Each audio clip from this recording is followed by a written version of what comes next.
बंधुओं, कुछ बातें या कुछ संवाद सिर्फ जानकारी नहीं देते, हमें अंदर तक बदल देते हैं। यह एक तरह से केमिस्ट्री, एक कीमिया की तरह काम करते हैं।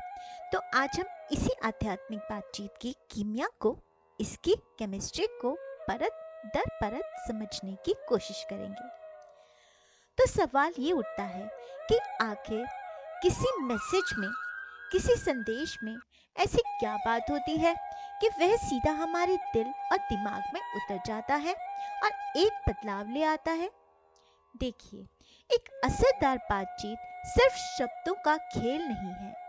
यह तो बोलने वाले और सुनने वाले के मन और उनके इरादों का एक बहुत गहरा जुड़ाव है। तो इस पूरी प्रक्रिया का, इस पूरी केमिस्ट्री का सबसे पहला और सबसे ज़रूरी हिस्सा क्या है? ये कि सब कुछ शुरू होता है संदेश देने वाले से, यानी स्पीकर से। उनके गुण ही उस मैसेज की असली नींव रखते हैं। एक ऐसा स्पीकर जो सच में बदलाव ला सकता है, उसमें 4 बहुत ज़रूरी गुण होते हैं। यही वो गुण हैं जो उनकी बात में दम भरते हैं। आइए एक एक करके इन्हें समझते हैं। पहला गुण है निस्वार्थता और अनासक्ति। इसका सीधा सा मतलब है कि बोलने वाले की नीयत एकदम साफ हो, बिल्कुल बहते हुए पानी की तरह। वो किसी भी तरह के फायदे या किसी भी इनाम की उम्मीद के बिना बोल रहा हो। जब कोई संदेश एक सच्चे तोहफे की तरह दिया जाता है ना, तभी वह दिल तक पहुंचता है। दूसरा गुण है करुणा। यह सिर्फ हम दर्दी नहीं है, यह सुनने वाले की भलाई के लिए एक सच्ची, दिल से निकली हुई चिंता है।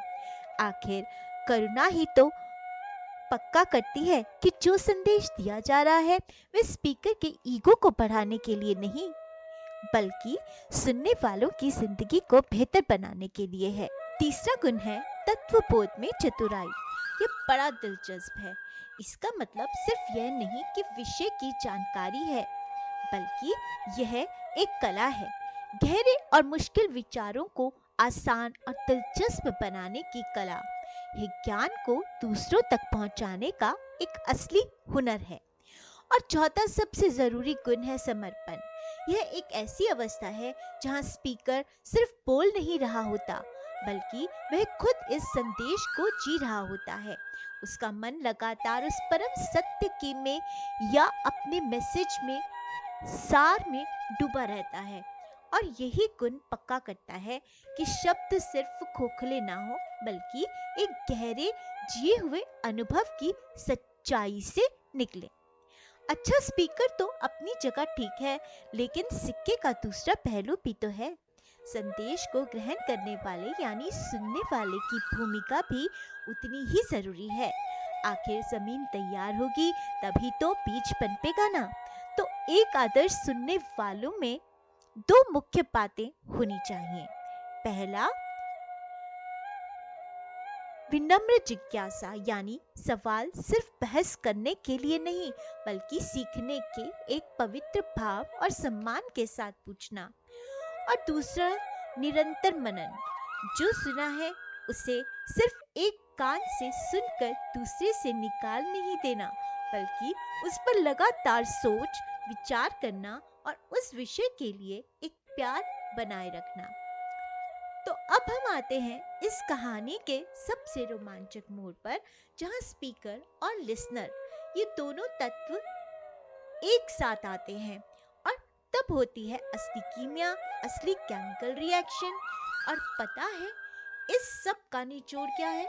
किसी भी संदेश का पूरा सार, उसकी आत्मा तभी सामने आती है जब बोलने वाले और सुनने वाले दोनों के दिल एक ही तार से जुड़े हों। मतलब जब उनके बुनियादी मूल्य एक जैसे हों।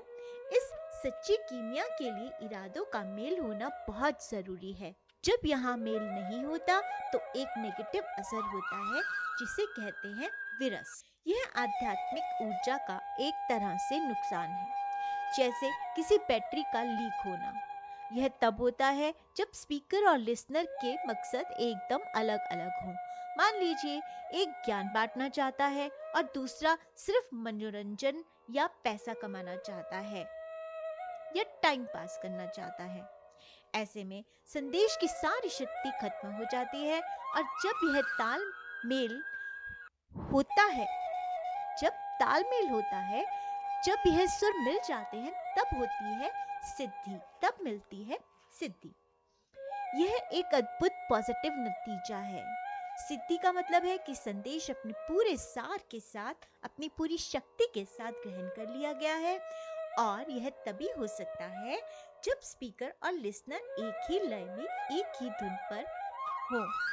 तो देखिए, इन दोनों नतीजों में जमीन आसमान का फर्क है। एक तरफ सामंजस्य है, जहाँ मूल्य एक है, स्पीकर में करुणा है, सुनने वाले में विनम्रता है और नतीजा है सिद्धि यानी ज्ञान की असली प्राप्ति। और दूसरी तरफ है विरस, जहाँ दोनों के मूल्य अलग हैं, दोनों ही अपने अपने फायदे की सोच रहे हैं और नतीजा ऊर्जा का नुकसान। लेकिन रुकिए, कहानी यहीं खत्म नहीं होती। स्पीकर और लिसनर के इस परफेक्ट मैच के अलावा एक आखिरी और शायद सबसे जरूरी चीज और भी है। शिक्षण की प्रभावशीलता सिर्फ स्पीकर लिसनर के तालमेल पर ही नहीं, बल्कि अध्ययन के सेवन विधि पर भी निर्भर करती है। इसका मतलब ये है कि सिर्फ सही लोगों का एक साथ होना काफी नहीं है, बल्कि वह एक दूसरे से जुड़े कैसे हैं, यह प्रोसेस भी बहुत मायने रखता है, जिसे हम अगले वीडियो में समझेंगे। तो यह पूरी बातचीत हमें एक बहुत ही गहरे सवाल पर लाकर छोड़ देती है। किसी भी संदेश को ग्रहण करने का हमारा अपना तरीका, अपना नजरिया, हमारी अप्रोच, ये कैसे तय करता है कि हम संदेश से आखिर में क्या समझेंगे और क्या सीखेंगे। इस पर जरूर सोचिएगा।